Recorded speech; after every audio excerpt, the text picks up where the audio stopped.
कल वैशाली जिले के अंदर से बहुत ही बड़ी खबर सामने निकल कर के आई, जहां नवविवाहित जोड़े का शव मिलने से पूरे जिले के अंदर सनसनी मच गई। और इस सनसनी मचने के बाद में कुछ इस तरीके का आलम हुआ तो पुलिस और परिजन दोनों में से किसी को इस बात की थोड़ी सी भी भनक नहीं है कि उन दोनों मरने वालों की हत्या हुई है या फिर उन लोगों ने सुसाइड किया है। इस मामले की जानकारी जब देशमत न्यूज को मिली तो इस पीछे लगे और जब इस खबरों के पीछे जब हम गए तो कई सारी चीजें निकल कर के आई, जिससे काफी संदेह की स्थिति उत्पन्न होती है कि दोनों मरने वालों की हत्या हुई है या फिर सुसाइड हुआ या फिर किस कारण उनकी मृत्यु हुई है। सबसे पहले इस कहानी के पीछे लेकर के चलता हूं मैं आपको नवादा, जो कि गंगा ब्रिज थाना क्षेत्र के अंदर आता है। वहां के रविदास समाज के रहने वाले एक पप्पू कुमार अपनी दूसरी सबसे बड़ी बहन, जो कि समस्तीपुर के पटोरी में रहती है, वहां रह करके वो एक कंप्यूटर क्लास चलाता था। और वहां पे ही पटोरी की ही रहने वाली प्रिया कुमारी, जो कि गुप्ता समाज से आती है, उन दोनों में प्यार हो जाता है। और प्यार इस तरीके से होता है कि वो दोनों 12 तारीख को जा करके महनार के अंदर नोटरी से अनुबंध बना करके शादी कर लेते हैं। और शादी करने के बाद में हिंदू रीति रिवाज के हिसाब से मंदिर में जाकर के भी वो शादी करते हैं। आप हमारे चलते हुए वीडियो के अंदर स्क्रीन पे देख रहे होंगे कि किस तरीके से प्रिया कुमारी के हाथ पांव में मेहंदी लगी हुई है और उसके जो सिंदूर होता है, जो नया सिंदूर जो शादी के समय दिया जाता है, वो भी उसकी तस्वीरों में नजर आ रहा है। तो ये कहना भी गलत नहीं होगा, क्योंकि उन लोगों ने हिंदू रीति रिवाज से शादी की और मंदिर में जाकर के शादी की। जब 12 तारीख को वो लोग शादी कर लेते हैं, उसके बाद में बचते बचाते कुमार अपने तीसरी नंबर की बहन, वैशाली के अंदर जारंग है, जारंग के अंदर एक मझौली गांव है, वहां पे उसकी तीसरी बहन रहती है, उसके यहाँ पे पहुंचता है 13 तारीख की सुबह में। और 13 तारीख को जब वो सुबह में पहुंचता है तो अपनी बहन को कहता है कि हम लोगों ने भाग करके शादी की है, हमारे पीछे जो है लोग लगे हुए हैं, हमें किसी भी तरीके से बचने और रहने का उपाय करवा दीजिए। तो उसकी बहन कहती है कि तुम्हें कहीं जाने की जरूरत नहीं है, तुम यहाँ पे ही रह सकते हो। लेकिन पप्पू इस बात को साफ मना कर देता है और कहता है कि लोग हमारे पीछे हैं दीदी, अगर हम आपके यहाँ रहेंगे तो हो सकता है कि वो लोग यहाँ भी आ जाए और आपको भी परेशानी होगी, इसलिए आप अपने यहाँ न रख करके हमें कहीं और रखवा दीजिए। लालगंज गया तो मेरे यहाँ तनका दिल रुका, हम बोली कि रह हम फोन करे लो घरे, सबके बुला रही हुआ तो कल कि ना तो हम रहब तो लड़की वाला तो फंस जाबे।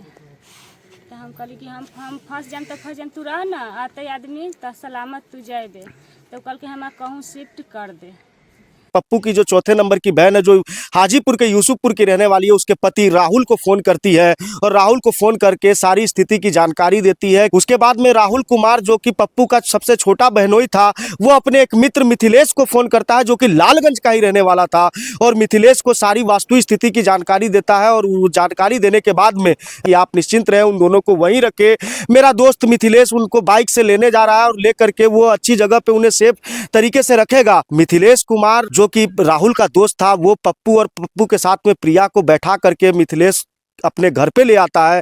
और घर पे लेने के बाद में उसे घर पे 13 तारीख की शाम को अपने घर में रखता है और शाम को खाना वाना खाने के बाद में उन लोगों को एक रूम में शिफ्ट कर देता है। और रूम में शिफ्ट करने के बाद में सभी लोग सो जाते हैं।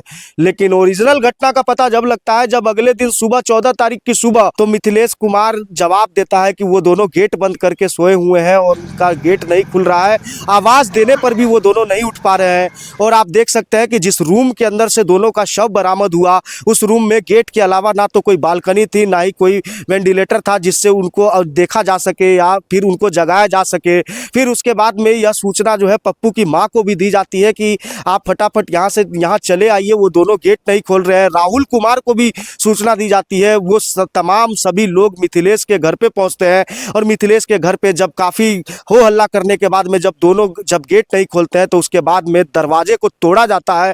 और दरवाजा तोड़ते ही जैसे ही सब लोग रूम में जब घुसते हैं तो देख करके सबकी आंखें फटी रह जाती है, क्योंकि रात को सही सलामत सोने वाले पप्पू और प्रिया तो बिल्कुल बेसुध थी और पप्पू कुमार छटपटाता हुआ रहता है। आनन फानन में मिथिलेश कुमार के घर के सामने का एक ड्राइवर जो टेम्पू चलाता है, उसको बुलाया जाता है और उसे कहा जाता है कि जल्दी से जल्दी अस्पताल चलो, इन दोनों की तबीयत खराब हो चुकी है। लेकिन जो ड्राइवर है, उसने जब हमसे बात करते हुए ड्राइवर ने बताया कि जिस समय उसे घर से लोड किया गया था, उस समय प्रिया तो बिल्कुल बेसुध थी, लेकिन पप्पू कुमार की सांसें चल रही थी। और सांसें चलते चलते इस दरमियान वो कह भी रहा था कि हमें जल्दी से जल्दी अस्पताल अस्पताल ले चलो, जल्दी से जल्दी अस्पताल ले चलो। आनन फानन में प्रिया और पप्पू को लेकर के उस पप्पू की माँ टेम्पू में बैठ करके उसे लालगंज रेफरल अस्पताल की तरफ जब टेम्पू ड्राइवर लेकर के जाता है तो उसकी माँ कहती है कि लालगंज नहीं बल्कि सदर अस्पताल ले चलो, वहाँ पे बढ़िया इलाज होता है। फिर वो रेफरल अस्पताल न जा करके हाजीपुर के सदर अस्पताल की ओर निकल चलते हैं। लेकिन जैसे ही लालगंज से थोड़े 4-5 किलोमीटर जब वो आगे आते हैं तो अचानक से तीसरे नंबर की बहन मोटरसाइकिल से आती है और फिर वो भी टेम्पू के अंदर बैठ जाती है उन दोनों के साथ में। रास्ते भर पप्पू कराहता हुआ रहता है कि जल्दी अस्पताल ले चलो, लेकिन परिजन जो है उसे सदर अस्पताल लाने की जिद बांध करके रखते हैं। अस्पताल ले जाया जाता है, डॉक्टर चेक करते हैं तो पप्पू कुमार की भी उस समय तक मौत हो जाती है। और सबसे बड़ा सवाल जो कि ऑटो ड्राइवर ने बताया कि पप्पू कुमार को तो चेक किया डॉक्टरों ने, लेकिन प्रिया कुमारी को तो चेक भी नहीं किया और उसे ऐसे ही मृत घोषित कर दिया। उसके बाद में दोनों का शव जो है, जो परिजन थे उसके जो साथ में गए थे, उनको सौंप दिया जाता है। ना सदर अस्पताल की तरफ से किसी प्रशासनिक अधिकारी को बुलाया जाता है। एक चीज सबसे बड़ी बात, गौर करने वाली बात यह है कि पप्पू कुमार के परिजन तो वहां पे साथ में थे, लेकिन प्रिया कुमारी का कोई नहीं था। तो दोनों का शव जो है वहां से ले जा करके और जो है दोनों का शव पप्पू के घर यानी नवादा गंगा ब्रिज थाने के अंदर होता है। उन दोनों के शव को वहां लाया जाता है। कहानी में आगे बढ़ने से पहले मैं आपको ऑटो ड्राइवर का बयान सुनाना चाहता हूं कि उसने क्या कुछ कहा, जो उसने देखा। क्या हुआ था, क्या घटना? मेरा नाम संजय कुमार हुआ, मैं एक टेम्पो चालक हूँ और सुबह में आया निखिलेश कुमार, बोला कि वो इमरजेंसी लेकर चलना है सदर हॉस्पिटल। हमने बोला ठीक है लोड करिए। तो हमने एक लड़का एक लड़की 3 आदमी को लोड किया। हमने वहाँ से चल गया। कहाँ से?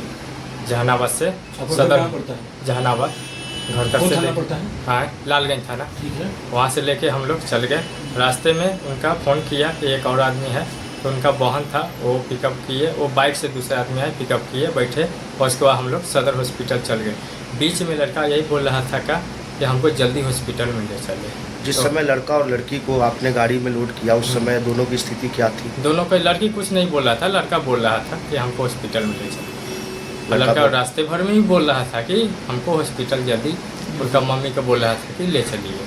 तो उसके बाद हमने गांधी चौक के तक भी बोल रहा था, लेकिन वो हॉस्पिटल जाते कुछ लड़का कुछ नहीं। लालगंज से आपने निकला सदर हाजीपुर के लिए। हाँ। तो बीच में कौन आपके साथ बैठा? बीच में एक लेडीज आया, कॉल किया। वो कौन थी? और उनका शायद बहन था। किसका? तो लड़का का कि हाँ कोई लेडीज था, वो उनका बहन था वही।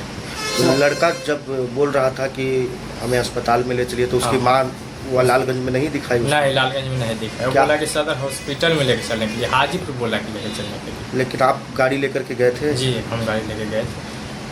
तो बोले थे कि लाया? हाँ, हमने हाजीपुर आपने क्या किया? हाजीपुर लाया हमने, और हमने रुका, वहाँ पे गया। वहाँ पे जाने के बाद वो अपना ले गया अंदर में ले जाने के बाद वो मृत्यु घोषित कर दिया। वो लोग आया अपना बाहर से, एम्बुलेंस किया, वो लोग चला गया अपना। लेकिन लड़के को चेक किया गया, लड़की को नहीं चेक किया। मतलब इसका मतलब क्या? मतलब लड़की? हाँ, लड़का को चेक किया, लड़की को नहीं चेक किया। लड़की को बैठाया हुआ था, लड़का को डायरेक्ट ले गया अंदर में, लड़का को मृत्यु घोषित कर दिया। लड़की को एम्बुलेंस में बैठाया, वो लोग अपना लेके चला गया। आप कहाँ गए? हम अपना चले गए, रोड में अपना चलाने गाड़ी चले गए। सुनने के बाद में ये तो स्पष्ट हो गया कि जिस समय उन दोनों को लेकर के आया गया था उस समय प्रिया की हालत बेहद खराब थी और पप्पू कुमार जिंदा अवस्था में था, बोल भी रहा था। लेकिन इस कहानी में आगे बढ़ते हैं। जैसे ही दोनों का शव नवादा आता है तो नवादा आते ही पूरे गांव में कोहराम मच जाता है और सूचना मिलती है गंगा ब्रिज थाना प्रभारी को कि उनके थाना क्षेत्र के अंदर जो है 2 बॉडी आई हुई और वो बॉडी एक नवविवाहिता युवती की और युवक की है, जिन्होंने हाल फिलहाल में ही शादी की है। मामले की तफ्तीश में जब गंगा ब्रिज थाना प्रभारी दल बल के साथ में वहां नवादा उसके घर पे पहुंचते हैं, तब जाकर के इस कहानी के बारे में पता लगता है। तो गंगा ब्रिज थाना प्रभारी सूझबूझ के साथ में उन दोनों की बॉडी को अपने कब्जे में लेते हैं और दोबारा से सदर अस्पताल ले जाया जाता है, जहां पे उनका पोस्टमार्टम किया जाता है। लड़की के परिजनों को, जो कि पटोरी के रहने वाले थे, उनको सूचना दी जाती है। परिजन आनन फानन में यहाँ पर आते हैं और यहाँ पर आने के बाद में पोस्टमार्टम करने के बाद में तमाम जो भी प्रक्रिया होती है वो गंगा ब्रिज थाना प्रभारी कर करके और दोनों के परिजनों को जो है बॉडी सौंप देते हैं और बॉडी सौंपने के बाद में उनका अंतिम संस्कार हो जाता है। लेकिन सबसे बड़ी गौर करने वाली बात यह है कि प्रिया कुमारी जब घर से लापता हुई थी तो उसके परिजनों ने भी पटोरी या महनार थाना के अंदर कोई भी कंप्लेन दर्ज नहीं कराई, जबकि पप्पू कुमार भी का भी घर में कोई नहीं था, लेकिन पप्पू कुमार के परिजन भी कुछ कहने से बच रहे हैं। लेकिन जैसा उसकी बड़ी बहन, जो तीसरे नंबर की बहन, जहाँ वो मदद मांगने गया था जारंग में, उसने क्या कुछ कहा, इसको जरा आप सुन लीजिए। मेरे यहाँ घर पे गया कौन? हमारा भाई, हाँ। लड़की के शादी का शादी करके गया था? हाँ, कहाँ ये लोग रहते थे पहले? पटोरी। पटोरी। भाग के आए थे? हाँ, भाग का आए थे। आपका घर कहाँ हुआ? लालगंज। लालगंज, ससुराल लालगंज है। हाँ, ये लोग भाग के गए थे। लड़का का नाम क्या है? पप्पू। पप्पू। हाँ, और फिर क्या हुआ? तो लालगंज गया तो मेरे यहाँ तनका देर रुका, हम बोली कि रह हम फोन करे लो घरे, सबके बुला रही हुआ। तो कल कि ना तो हम रहब तो लड़की वाला तो फंस जाबे। तो हम कहली कि हम फंस जाम तो फंस जाम, तू रह ना, आते आदमी तो सलामत तू जाबे। तो कल कि हम कहूँ शिफ्ट कर दे। तो हम बहन दामाद के फ़ोन कैली, राहुल कुमार के। राहुल कुमार वो अपन दोस्त कन फ़ोन कलकै, तो ओकर दोस्त बाइक लेकर हमरा यहाँ लाई। हमरा यहाँ से सलामत मिथिलेश कुमार, लालगंज जहानाबाद घर है उसका। अच्छा। हम बाइक पर उसको सलामत बैठा कर जा दिए। वहाँ से चल गया था? हाँ, वहाँ से चल गया है। फिर कैसे जानकारी मिला कि 5 बजे हम फ़ोन किए, सुबह में शाम में? हाँ, सुबह में। हाँ। तो बात नहीं हुआ तो मिथिलेश के यहाँ फ़ोन किया, तो मिथिलेश वाला केमारी बंद है से हम चौकी दिलिए सुतेला, तो चौकी पर न है सुतल, आ न कोई बोरा चट कुछ पर, न भुइयाँ में सुतल है। हाँ। भुइयाँ में सुतल है। तो हम कहली केमारी, तो केमारी कितनो पिटली न उठ रहा है। तो हम कहली खिड़की उड़की है तो पानी उनी झोंक, तो खिड़की है बाकी गिरिल वाला है, न प्रयास हो रहा है। तो ओकरा बाद हमरा कहल कि हिनाउ, तो हम मम्मी के फ़ोन करिए। मम्मी हमर मिथिलेश के यहाँ गेलै, हमर बहिन दामाद लेकर गेलखिन। तो गेट खुललै, ओकरा बाद लड़की मरल रहे, लड़का के सांस चलत रहे। तो हमरा यहाँ हमर बहिन दामाद दौड़ल लावे गेलै हमारा घर से। तो हम वहाँ से अलियै मम्मी बॉडी के साथ, अब बउआ रहे जिंदे उस समय में। तो हम मम्मी कहलाई कि भर्ती कहूँ, तो हम कहली सबसे अच्छा सदर में ले चल। तो हम उधर चलिए बाइक टेम्पू पर बैठलिए आ मम्मी के साथ सदर में आ गए। सदर में जाते जाते डेट कर गए। सदर में डेट कर गए, ओकर बाद हियाँ ले लिए? ओकरा बाद डायरेक्ट हियाँ लिए। मतलब अपने जहर खा ले कि ओकरा कोई मार दिली? पता नहीं। हैं? पता नहीं, हमरा यहाँ से तो सलामत गया था। आपके यहाँ आप भेज दिए थे? हाँ, हमारे यहाँ से भेज दिए एक दिन पहले? हाँ, वो नहीं, दोस्त कल के? भेजे थे। हाँ। कल नाइट में गेवे किया था, रात भर मतलब वहाँ रुका था? मिथिलेश के यहाँ गया। सुबह में हुआ? सुबह में जानकारी मिला हाँ, कि लड़की का खत्म फिर हो गया। उसके यहाँ से आप लोग लाश उस लेके हम आए? उसको घर देखे नहीं, अभी हम गेबो नहीं किए हैं। वो तो लाश टेम्पू कैसे? पर लाद के मम्मी गई, हमार छोटका बहन दामाद राहुल कुमार टेम्पू पर लाद कर सोचा कि हॉस्पिटल ले जा रहे हैं। तो हॉस्पिटल हम कही ठीक है सदर में ले से, तो हम उधर से आए, राहुल लाने गया, आए बैठे, हम सदर में डायरेक्ट चल रहे। उसके तीसरे नंबर की बहन का बयान सुनने के बाद में तो ये चीज तो स्पष्ट हो जाती है कि उसके पास पप्पू और प्रिया आए थे मदद मांगने के लिए, और मदद के बाद में वो सही सलामत उसे मिथिलेश के घर पे भेज दिया जाता है राहुल कुमार के माध्यम से। लेकिन जब से बॉडी बरामद हुई है तब से मिथिलेश कुमार और राहुल कुमार का कोई पता नहीं लग पा रहा है। परिजन हत्या के आरोप भी नहीं लगा रहे हैं, ना ही सुसाइड का आरोप लगा रहे हैं। और जिस तरीके से प्रत्यक्षदर्शियों जिन्होंने बॉडी को देखा, उन लोगों का यह स्पष्ट कहना है कि शरीर में कहीं भी ना चोट, ना घाव या किसी तरीके का कोई निशान नहीं था। तस्वीरों के अंदर यह स्पष्ट निकल करके आ रहा है कि उसे ना कहीं चोट का निशान है, ना ही कोई सुसाइड अटेम्प्ट किया हुआ, या फिर ना कोई इस तरीके की घटना निकल करके सामने आ रही है। हालांकि ये तो शव का पोस्टमार्टम रिपोर्ट आने के बाद ही पता लगेगा कि उनकी मृत्यु का क्या कारण है। लेकिन कहीं ना कहीं जिस तरीके से इन दोनों का शव मिलना, वो भी बंद कमरे के अंदर जहां पर कोई दूसरा नहीं जा पाए, ये कहीं ना कहीं कई सवाल खड़े करता है। लेकिन पुलिस इस मामले के अंदर पूरी तत्परता के साथ में इसकी तफ्तीश में लगी हुई है। परिजन कुछ कहने से बच रहे हैं, लेकिन इस मामले के अंदर आगे क्या कुछ मूव होता है, इसके लिए बने रहे हमारे चैनल देशमत न्यूज पर।